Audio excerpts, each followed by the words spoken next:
Our story this week is the fall of the kingdom. Saul was the first king of Israel. David came after him, and then came Solomon, David's son. In the end of Solomon's days, he had turned from the Lord and followed the religions of his 700 wives and 300 concubines. The Lord kept the Lord's promise to David, but the Lord began to rise up adversaries to Solomon and proclaimed that the kingdom would be given to another upon Solomon's death, because he did not walk with the Lord as he had promised he would. Rehoboam succeeded his father Solomon as king.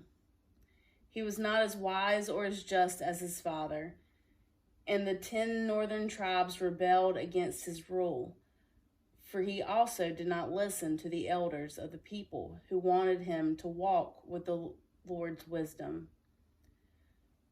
The tribes called Jeroboam, who had been a leader under Solomon, to lead them. So the kingdom went from 1 to 2.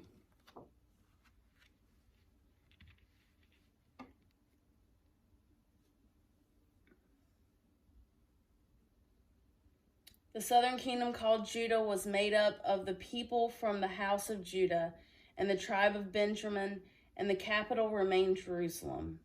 The northern kingdom called Israel was made up of the other 10 tribes, and its capital became Samaria.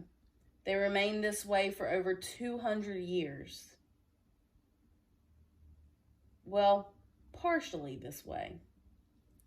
Over time, the outer edges of their kingdom were whittled away by conquering tribes, until finally the Assyrians conquered all of the kingdom of Israel, the northern kingdom.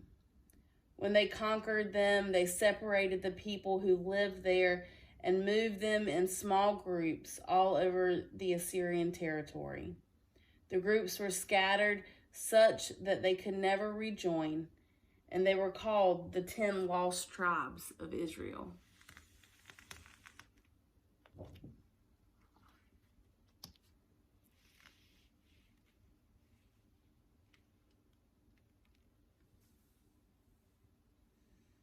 The people of that time were highly superstitious. They did not want to offend the other gods, so they respected their faiths. The Assyrians who settled around Samaria, the old capital of the northern kingdom of Israel, eventually began to adopt the Hebrew practices and began to worship the Hebrew God Yahweh. But the Hebrews did not accept the Sumerians' worship of the one true God, believing only they were the chosen people of God. So it created the division between the Hebrews and the Samaritans that lasted beyond the time of Jesus. The southern kingdom, Judah, barely escaped the conquest of the Assyrians and the fall of the northern kingdom of Israel. Less than a century later, though, Judah was conquered by the Chaldeans, and the Assyrians, Babylonians, and Egyptians all fought for control. Eventually, the Babylonians conquered Judah, and so began what was called the Great Exile.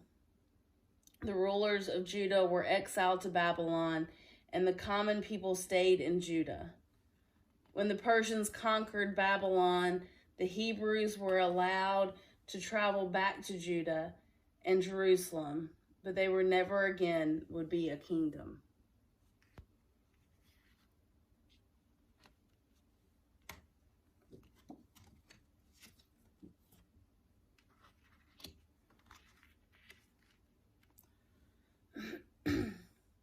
They would be a people without claim to a land until modern times, when in 1948, the land was granted for the modern country of Israel, a restitution to the Hebrews for the atrocities of the Holocaust. The land they were granted, however, even though it had been part of the ancient kingdom, had been claimed by countless others during the thousands or so years that had passed. Therefore, modern Israel is still being fought over today. Why do you think land was or is so important? The 10 tribes were conquered, and they eventually assimilated into the culture of their conquerors. Is assimilation always possible? What cultures do you come from? And are they important to you?